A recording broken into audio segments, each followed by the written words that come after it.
If you feel like you're pushing in this work, you're doing it wrong.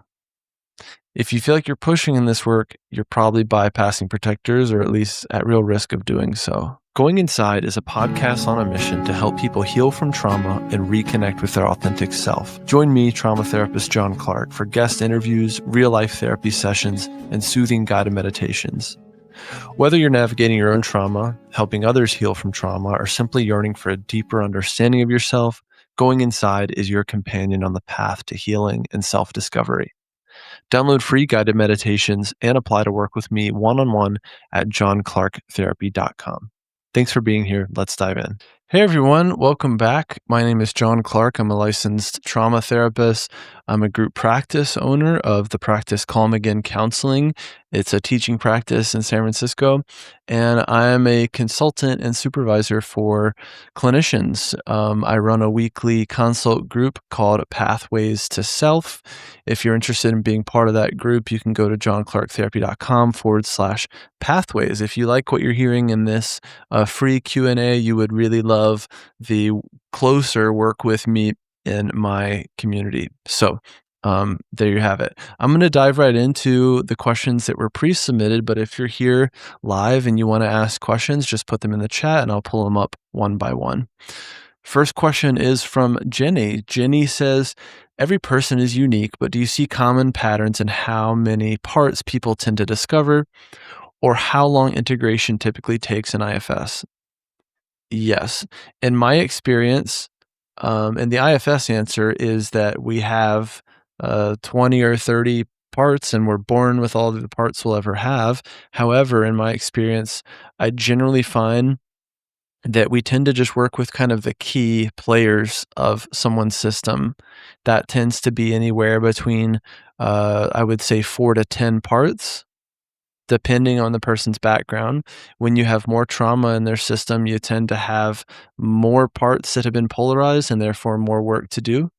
And then how long integration typically takes, and a year to 2 years. Yeah, call it an average of 18 months if you want to, put a number on it. Jenny L says, when working with teens, how do you approach situations where parents want to fix a child's behavior or discover self-harming through something like a diary? Okay, this comes up a lot. We see a lot of teenagers at my group practice in San Francisco at Calm Again Counseling. Yes, parents are going to bring their kid to therapy because they want you, the therapist, to fix them. It's essential that in your expectation setting early on in working with a teen and their family, that you let them know, number one, I'm not here to fix anyone because I don't believe anyone is broken. Number two, all child and teen work is family work. So if I'm going to work with your kid, then I require family involvement.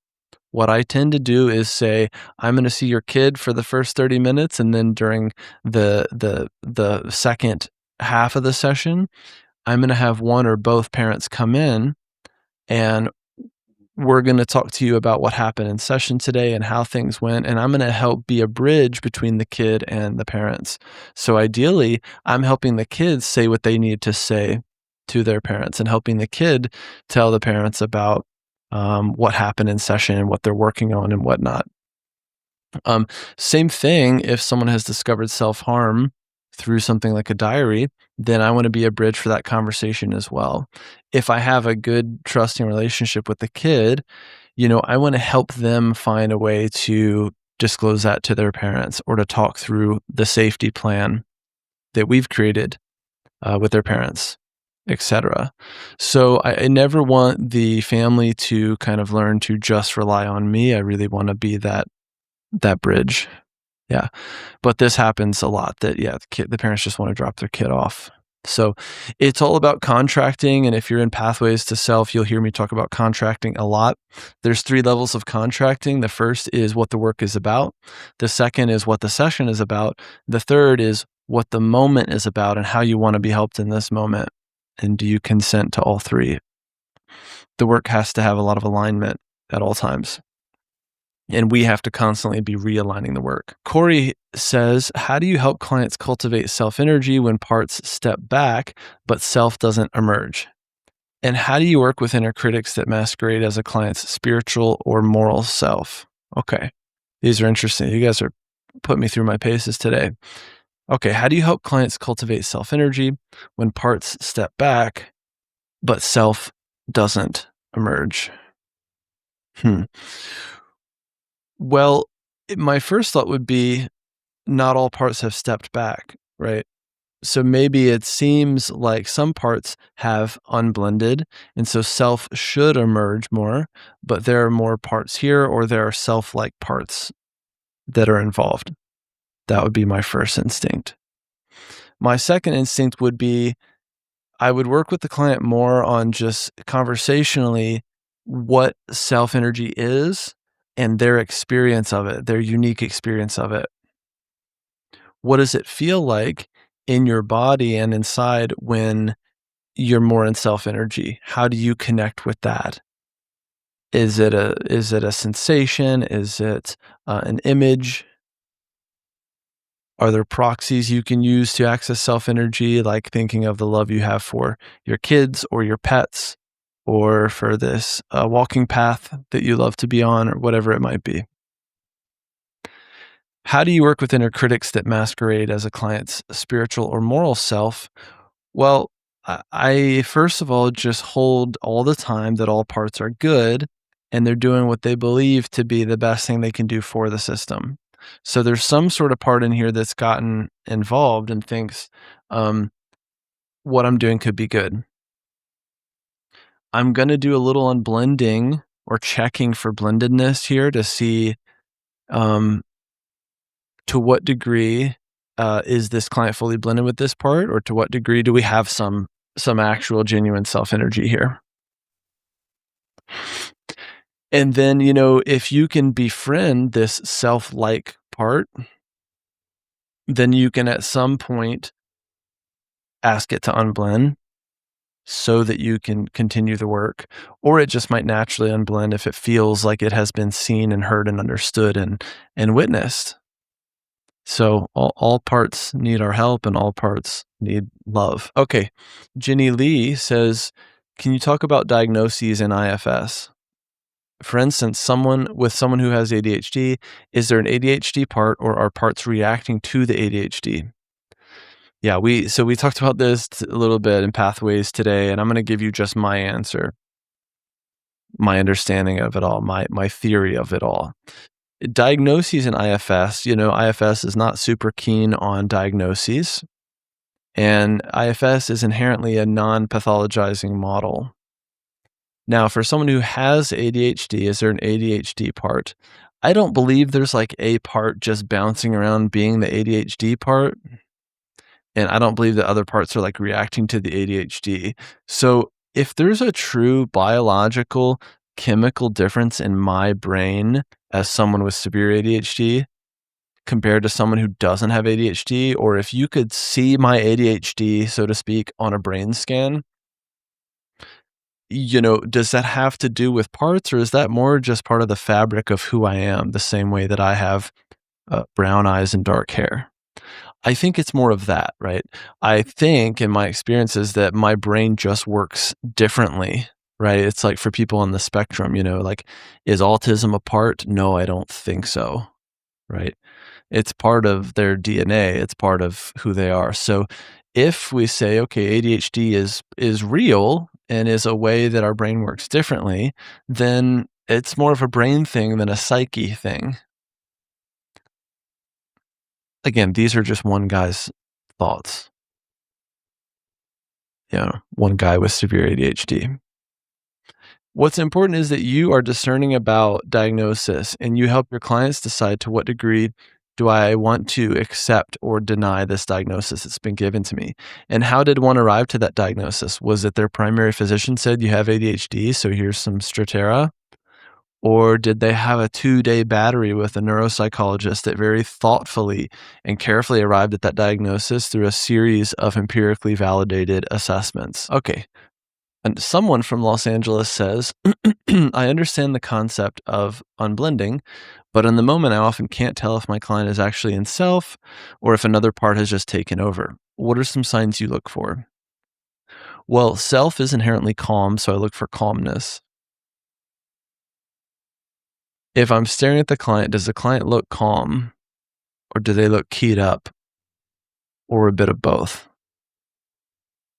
I'm looking at muscle tone and I'm looking at the breath. I'm watching the chest rise and fall and noticing, is there a good bit of regulation here?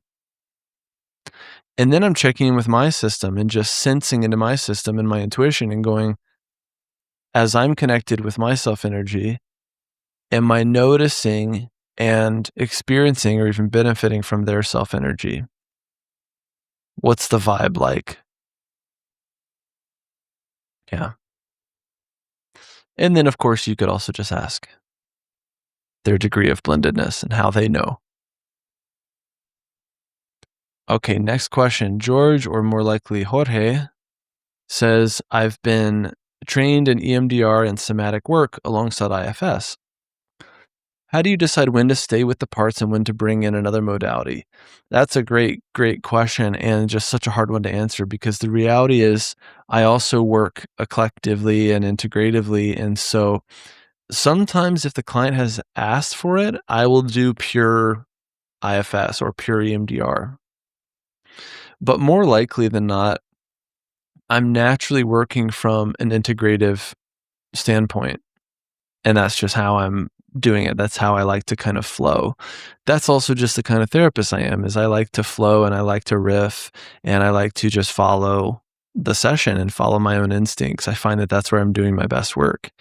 Again, the whole thing is improv. And so I think of it more like jazz than like a meeting with an agenda. All that matters is that the client is on board and they're benefiting from what you're doing, right? So if we did some integrative work today or some somatic IFS, hey, how was that for you to do that somatic IFS? How was it for you to integrate the body? Is that feeling okay? Or do you want a different approach? So again, it's all about contracting. I can't stress it enough. Maddie says, how do you know when a protector genuinely isn't ready to step back versus when another part of the client is trying to rush the process? Well, if you have a sense that there's a part trying to rush the process, then you're probably right. So you might as well slow down. You're never going to do harm by slowing down. You're never going to hurt things by just slowing down. So when in doubt, I would encourage you to slow down, go slower. Yeah. And then I guess the other answer would be just ask, right? How do you know when a protector genuinely isn't ready to step back? Like just ask and make sure that you're connected to the part that you think you're connected to. And if you are, and you're in enough self energy, the client's in enough self energy, and you ask the part, typically the part will tell you the truth. The Dick Schwartz answer is that parts don't lie. Do with that what you will. Mark says, what helps you distinguish between a protector that's blocking access to an exile and a protector that's accurately sensing the system isn't ready for the deeper work yet? Well, they're kind of one and the same, right? Because the protector would only block the work if it felt that the system isn't ready for deeper work yet. And all that means is that the protector doesn't yet fully trust self and or doesn't fully trust the therapist. So they're again kind of one and the same. I just honor all hesitance, right? And I've eliminated the word resistance from my vocabulary a long time ago. So if and when parts are hesitant, I honor that and get to know that. And then we just work with the hesitance until further notice. And we just don't try to push. If you feel like you're pushing in this work, you're doing it wrong. If you feel like you're pushing in this work, you're probably bypassing protectors or at least at real risk of doing so. Yeah. Wow, I just answered all those questions in 14 minutes. I think I deserve a cookie or something. Someone said recently on a podcast that the most violent word in the English language is not cookie, but deserve. Think about that. Deserve. That someone may be inherently more or less deserving of something or deserving of love. Interesting. Okay. My friend Jenny says, have you seen IFS work translate well to a group setting? Definitely. And I've done it in a group setting. We just did our digital detox group for therapists a while back. That was basically a group IFS. It works very well in a group setting. If you want to know the guy for this, it's Chris Burris. He's the guy for, basically teaches what he calls healing circles for IFS. And he wrote a book on it. If you want to know basically what it's about the facilitator kind of doing IFS work with someone in the group setting and then having people notice their resonance to that work happening and comment on it. So connecting through that. But yeah, you can absolutely do it in a group. Works really well. You just want to have some experience or extra training with group work because it can be very sensitive, and managing just one client in the room is one thing. Managing two, like if you do couples work, is another thing. Managing like 7 or 8 and keeping all those people safe is harder. It's a lot of people in the room. You have to tend to all those people in the room. So I would recommend, if you are doing a group, especially for the first time, that you have a co-facilitator. In a perfect world, you would also have a co-facilitator of like the opposite sex. If it's a co-ed group, there's something to think about. Okay. Chris is alive says solid insight. Thank you. I think that warrants a second cookie, in my opinion. Like I said, if you're interested in this type of work or working with me in a capacity that's like this, but richer and more personal, then joining Pathways to Self is your next step. In Pathways, we have an online community. It's like a Facebook group, but it's not on Facebook. It's on a private platform. But then more importantly, we have our weekly consult group where every week there was 9 people there today, where people come and sign up for a hot seat where they can bring a case to me, or we'll do a demo. We also did a role play today where someone role played as if they are their client, and then I did the therapy and worked with them, and then we all debrief it and kind of deconstruct what happened. So I teach a lot of theory. I teach a lot of technique. It's not just IFS. It's everything from IFS to SE, to EMDR, to psychodynamics, to Gestalt therapy, acceptance and commitment therapy, mindfulness. It's really a group about being a better therapist and being an effective trauma therapist. So if you're interested in that program, you can always join it anytime and you can always leave it anytime. Not that I want you to. At johnclarketherapy.com/pathways. That's johnclarketherapy.com/pathways. If you are a person in California and you need therapy, you can always check out my group practice, which is calmagaincounseling.com. It's me and a group of clinicians that I oversee for the board. It's a teaching practice where we're focused on trauma work, IFS, EMDR, SE, etc. So those are some insights for now. Thanks to our sponsor, Jane. We really appreciate Jane being a sponsor. If you are looking for an EHR, Jane is a great place to look. Go to jane.app and you can book a demo. We'll have links in the description. So thanks for doing this. I'll do this again next week. If you want to submit questions ahead of time, you'll get an email if you're on my email list, or you can show up live, same time, same place, and we'll do it again. So thanks everyone for your questions. I'll see you in the next one. Take care. Bye-bye. Thanks for listening to another episode of Going Inside. If you enjoyed this episode, please like and subscribe wherever you're listening or watching, and share your favorite episode with a friend. You can follow me on Instagram, YouTube, and TikTok at John Clarke Therapy, and apply to work with me one-on-one at johnclarketherapy.com. See you next time.